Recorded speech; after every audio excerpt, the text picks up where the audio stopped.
Hello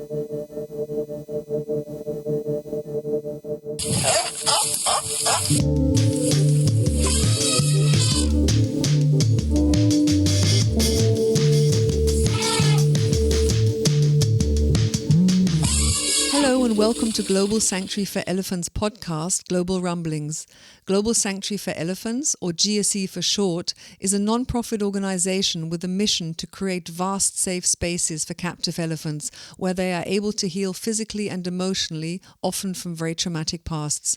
I'm your host, Nadia Mari, and I'll be taking you to the lush jungle of the Mato Grosso region in central Brazil, home of GSE's initial project, Elephant Sanctuary Brazil, where Asian and African elephants, lovingly referred to as the girls, live their best lives.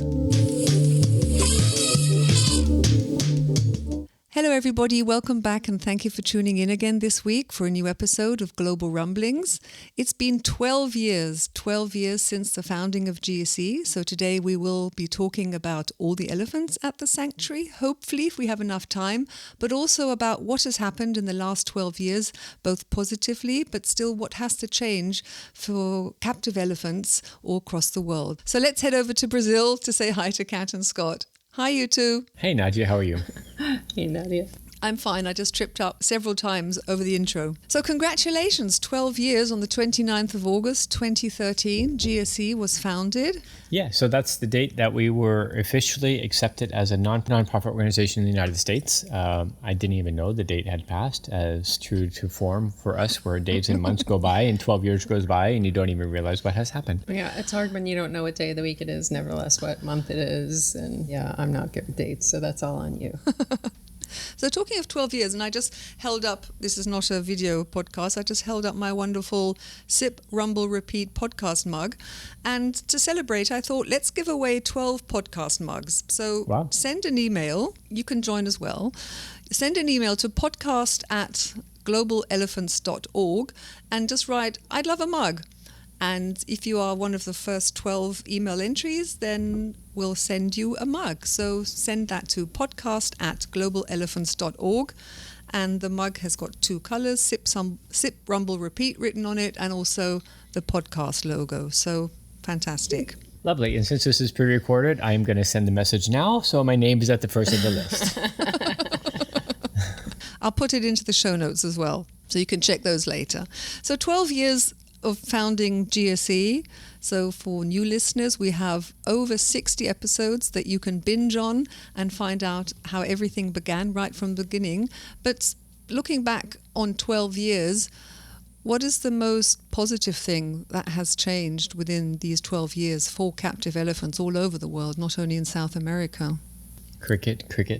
No, I have the Jeopardy music playing in the background in my head as I think.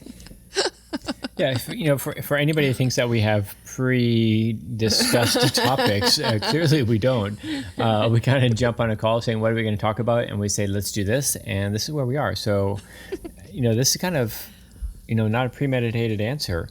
You said not just in South America, but I think for me, the highlight over the last 12 years and illuminated by what has just happened here in South America is the decisions that were made in South America, in Argentina, I should say, specific Argentina, to say no more elephants in captivity and let's make that change happen now.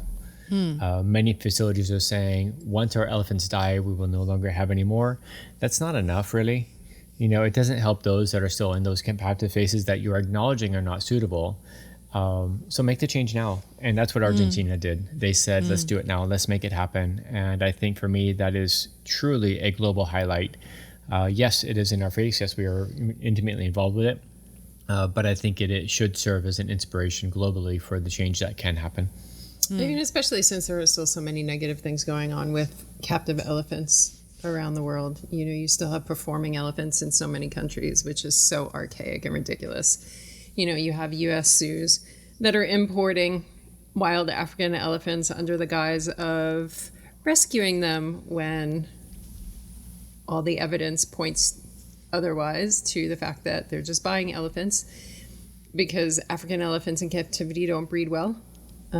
Asians, for some reason, do better, probably because of the high energy level of Africans and how easily they are stressed. But there wasn't a lot of successful captive African elephant breeding, but, elephants, when taken from the wild, they breed really well for a couple of decades. So it worked once when they brought them into the San Diego Zoo, however many years ago.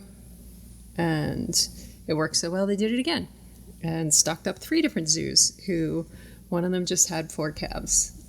So the U.S. certainly isn't taking any giant steps forward. They have at least admitted that space makes a difference, which was one of the things they always denied initially with sanctuaries, that space doesn't matter. You give them space, they don't use it. It doesn't make a difference because, of course, the only places that offered space, any sort of space, were sanctuaries. But now you have zoos expanding their habitats and bragging about the enormous size of them, even though they're like 5 acres. But so there is some sort of acknowledgement now that space does actually matter. But I mean, Nadia, as you were saying before we talked, and you can fill in the blanks on this, apparently Japan now thinks that they should be breeding elephants. Yes, there's Ishihara Elephant Kingdom, which is actually an amusement facility, has the largest amount of elephants. It's not a zoo, it's sort of a safari/amusement park where you can visit shows, and the elephants can play football and paint and all these sort of things, because it is becoming increasingly difficult to get elephants to Japan. Thailand is not being very supportive, thank God, and but Myanmar and Laos is. So watch this space on that development. Very, very. So that's very sad. So that's one of the sad and the negative developments. Yeah, but I think all of those places going backwards just highlights what a huge step forward it is for places here that are, as Scott said, not breeding elephants, not getting more elephants, not doing anything of that sort, but then also like the 2 zoos in Argentina that shifted to eco-park models, ensuring their elephants had a better life, not just waiting for them to pass away. And then, of course, with Buenos Aires, the thousands of animals that they ship to other sanctuaries and all the money and effort that they put into that over the years. I mean, it's unheard of. And we talked to somebody yesterday about how amazing of a feat that is, including people taking ownership of being part of the issue. We kind of went down memory lane a little bit with talking about Palooza and her passing before she had a chance to get to Sanctuary, and how many people reached out and apologized for their role in how her life went. She did not have a nice end of life. She was extremely underweight. She actually self-mutilated. She had terrible feet. I mean, she was a disaster. And, people realized after she passed that the only reason that she ended up in that situation was the situation that they were part of. They paid for tickets to go to the zoo, and that's why the zoo had an elephant. So it was a realization that we haven't had a lot of people verbalize outside of South America, at least not directly to me. No, but I think that is part of the shift. If you're looking at the 12-year positive shift, I think that is definitely one of those where, in the past, we've been doing this for years, going back to 1995 with the start of the sanctuary in Tennessee. And what transpired with that social context and the social awareness, I think, is pretty substantial. And, where it used to be pointing the finger at others that need to promote change, I think that you see more inclusion in the public saying, we can do better. And that's, the government in Argentina saying we can do better, and the citizens of Argentina supporting it. And if you look at the social outcry in so many cities, with Woodland Park elephants up in Seattle, the majority of, the voters said, supported sending them to sanctuary. It is up to us to make the decision. It's not just up to somebody else. It's up to us to take that positive stance. It's not just pointing the finger and saying somebody else has to do better. We have to do better. And I think that is a little bit of a shift that's happening with the social dialogue around captive elephants. The other thing that's happened in 12 years is, not only was Elephant Sanctuary Brazil founded, But in the last 12 years, you had Elephant Haven that was founded. And in the last 12 years, you have Pangea that is working closer to open up their doors. So 3 new global sanctuaries that are, starting to make a difference, and, continuing that dialogue and continuing to create not only the positive change, the opportunity for positive change. Without sanctuary development, all that social discussion doesn't matter. We talked about it before, the legislation in here in Brazil, that didn't matter without a positive solution. Same in Europe right now. Even if there is a zoo or a circus or whoever that wants to send the elephants to sanctuary, Elephant Haven doesn't have a lot of space. They can't do it on their own. There's 500 elephants in Europe. They need more opportunity. So this is a huge positive that we're creating more international options for elephants to find sanctuary. And I think also when you have sanctuaries in those countries or on those continents, you educate more people to the fact that sanctuaries exist. There are so many people in South America that never realized there were elephant sanctuaries because it's just not something that's talked about, something that's here, so it's not something that's discussed. And then once you introduce the fact that there is an elephant sanctuary, of course, the next step is them wanting to understand why. Why do you need an elephant sanctuary? And that leads to the discussion of what captivity really is like and, what's taken away from them and what sanctuary can give back. And it ends up being, a significant level of education just by existing, because so many people don't realize there is such a thing as an elephant sanctuary. I'd like to go back to what you just said, Scott. I found that very interesting. You said that many zoos say, when our elephant dies, we won't get another one. And you said, Argentina said, well, we're not going to wait until our 2 last elephants die. We're going to send them to you. Because in Japan, obviously, there is not a sanctuary. So we are, of course, at Elephants in Japan happy when an elephant says, okay, when this elephant passes, we won't get another one. Because at the moment, there is no elephant sanctuary. So you just mentioned Elephant Haven in France, Pangea in Portugal. So is the fact that more sanctuaries are available, you just said it is promoting the news that sanctuaries is what elephants need, but do we need more sanctuaries so that zoos that say we could possibly send our elephants somewhere that they might be more, more prone to do so? Or do you think the zoos are still very, very tight-knit and say, no, we don't want to send them to sanctuaries? I think if you don't have sanctuaries, they don't have the opportunity for even to have that discussion. Okay. If you don't have a solution, what does sanctuary life provide my elephant with more? That discussion can't even come to the table because you don't have that option without sending him to another continent, which complicates things substantially. Yeah. So yes, you have to have solutions to have that discussion or to open that discussion. There's still going to be resistance. We still have that here in Brazil. We still have it in various places in South America. You still have resistance to sanctuary. Definitely still have it in the United States. They still have it in some places in Europe, a lot of places in Europe. There's going to be resistance to that type of change. However, there are going to be those that aren't resistant to change and say, yes, I would love to send my elephant. Give them that opportunity. So yes, more sanctuaries are needed so you can have that yes come to the table. If you don't have sanctuaries, that yes is never going to happen. That life doesn't even exist. And sometimes sanctuaries just end up being, and I don't say this in a negative way towards the elephants, of course. I love our grandmas. A stubborn grandma happens to be my favorite kind of elephant. But you do end up sanctuaries being a little bit of a dumping ground for zoos and circuses in some places that have older elephants that they don't really want to take care of anymore. The older they get, the more care they require. If you're actually taking care of them properly, which a lot of places aren't, the more expensive they get, and the less they appeal to the public in general. We've had zoos with the sanctuary in Tennessee give elephants away because they don't look good on an exhibit anymore.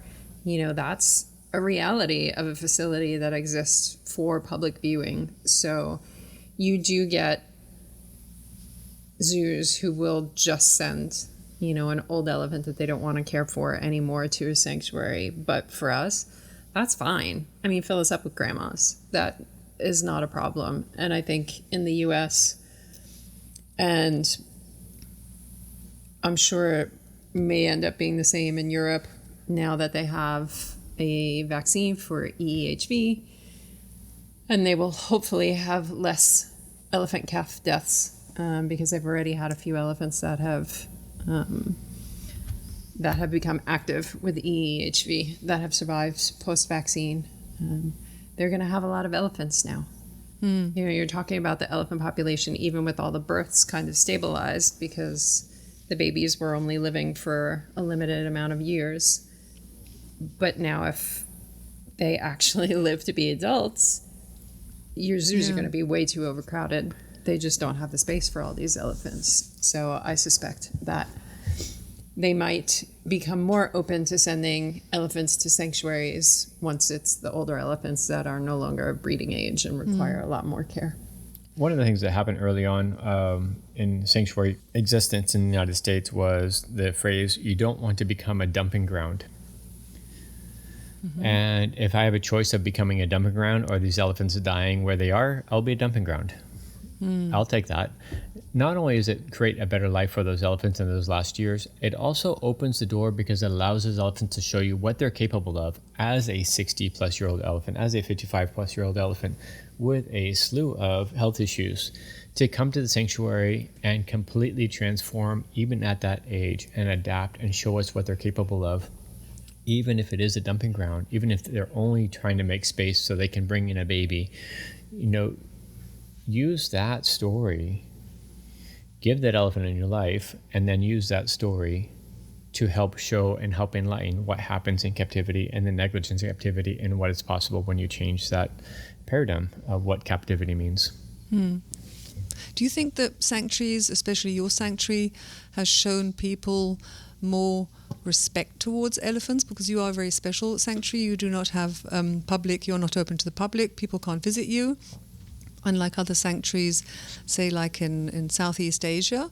So have you seen a positive development towards people wanting to have the more hands-off approach? Or do you think that the fact that there are more sanctuaries in Southeast Asia where people can touch and bathe and feed an elephant, that this respect that elephants need hasn't developed enough in the last 12 years? Or safari trips in Africa or something like that as well? I think there's been a little bit of evolution there, but if you're looking at the last 12 years of what has happened for our society's awareness of what elephants need, I think the negative impact of social influencers and just social media in general. And social media, and I want to do that too. I want my picture taken with an elephant. I want to bathe an elephant. I want to feed an elephant. I want to drink a beer near an elephant, or whatever it is. I think that has done a complete disservice to building the respect. I think, yes, a certain percentage of the population has started to think about what these elephants need, and that it's not about us, but so much about tourism. It's about us. It's what we want to do, what we want to feel good while we're on vacation. This is the only time I ever get to Thailand. I want to be able to see an elephant. Okay, so what if you want to see an elephant? What does that life mean? What does that choice mean for that life that you're negatively impacting? And we have a long way to go on that one.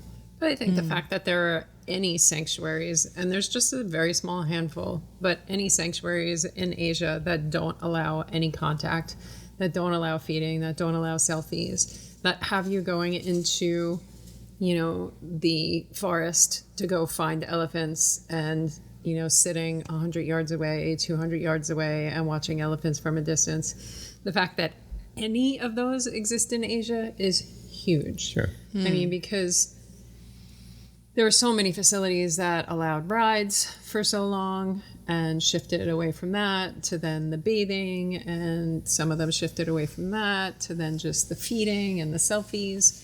And I mean, there's definitely a positive shift that has happened there that is very slow, but again, it's, their tourism and their culture was built upon that, so it is progress. But I agree that, all these people taking photos on the back of an elephant and talking about, but this place is a wonderful sanctuary, they rescued this elephant, because the photos always have the same stupid story. I know, unfortunately, because I have to keep track of elephant news. And they all say the same thing. Oh, but it's this wonderful place. They saved this elephant from whatever. It's the same nonsense story over and over and over again.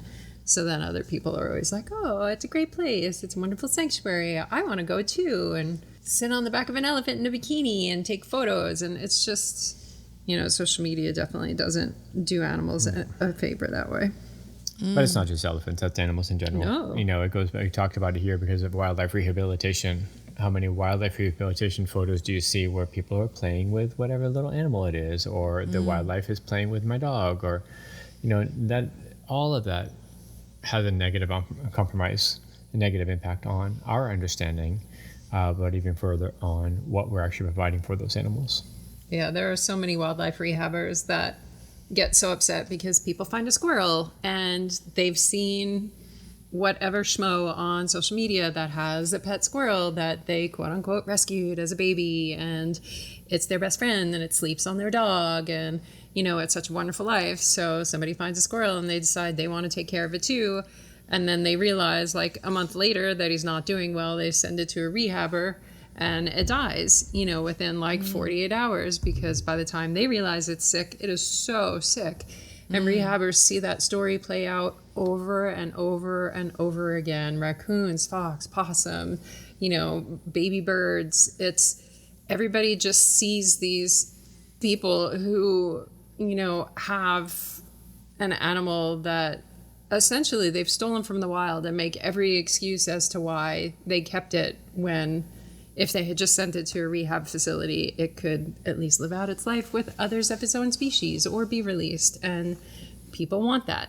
They want that really cute squirrel that sits on their shoulder and grooms their hair. And it definitely has not done. I think you just said something that ties right back into elephants, is every excuse in the world why to justify that.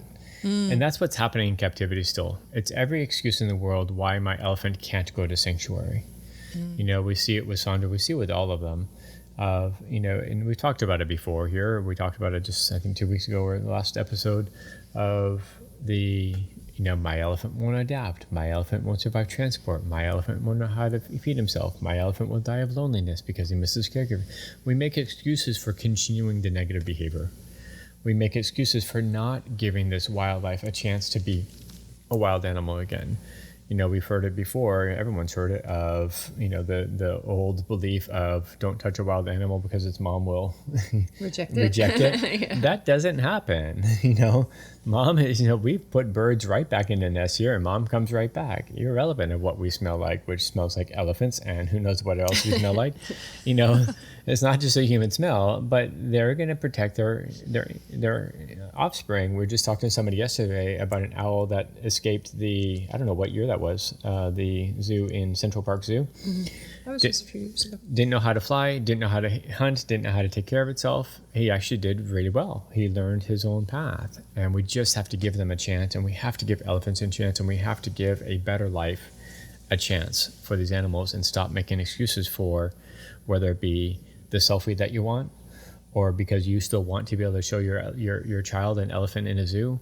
We have to stop making excuses. And I think in those next 12 years, next 10 years, whatever number of years, I think that's where the biggest message needs to come, is stop making excuses for what can't happen and start looking for reasons why it can happen.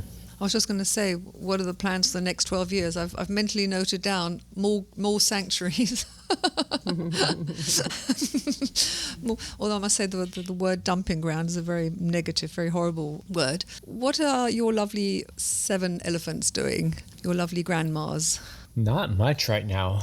It is hot and sunny. Mara and Hannah had a distracting party this morning, which happens. We were doing Hannah's foot treatment, foot trimming in one of the treatment areas, and Mara was in yard 1, laying in the mud wallow, splashing in the mud wallow, and then decided to run out of the mud wallow, trumpeting to her greatest delight in her highest volume, which quickly distracted Hannah from treatment, which means we had to open up the door for Hannah to go play with Mara for half an hour.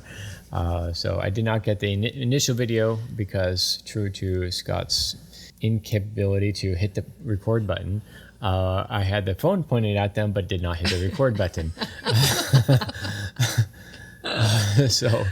If that was only yes, it's not the only time. The first or 500th time. So in the next 12 years, I would like to learn how to use a phone record. But anyway, so that was actually really entertaining. The others are lazy, quiet. Pond time. We have a video that'll be up on social media in the next couple of days of Gigi and Maya roughhousing in the pond together while Bambi just eats hay and watches from the shade of her lovely tree. She watches the kids beat each other up, which is great. Aw. A lot of quiet elephants during the day right now because it is hot. This is our hottest time of year, and so we have quiet elephants during the day, and there's been a lot of partying at night. Yeah. We were trying to do something with Kenya the last couple of days, and all day long she's like, "No, I just lean my head against the fence, please." She'd rather sleep than to join us with what we want to try to do for her. Well, that's a lovely closing note, because you said sanctuaries often are then older elephants that zoos don't want because they're making room for baby elephants, or maybe they have decided then to close down their elephant exhibit and give you their elephants. But listening to your stories of your elephants, just being elephants, being in the mud wallow, Club Mud, knocking down some trees, eating, grazing, just being elephants and showing the world, as you said, Scott, in the beginning, that captive elephants just get their instincts back and they just know what to do, and they're living their best elephant life. So that is definitely just something wonderful that Sanctuary has brought in the last 12 years. So mental note, next 12 years, more elephant sanctuaries, more education, less selfish humans wanting to see any type of wildlife, I don't know, in a cafe or in a zoo or in their own bathtub, whatever. So And many more elephants enjoying the freedoms of sanctuary.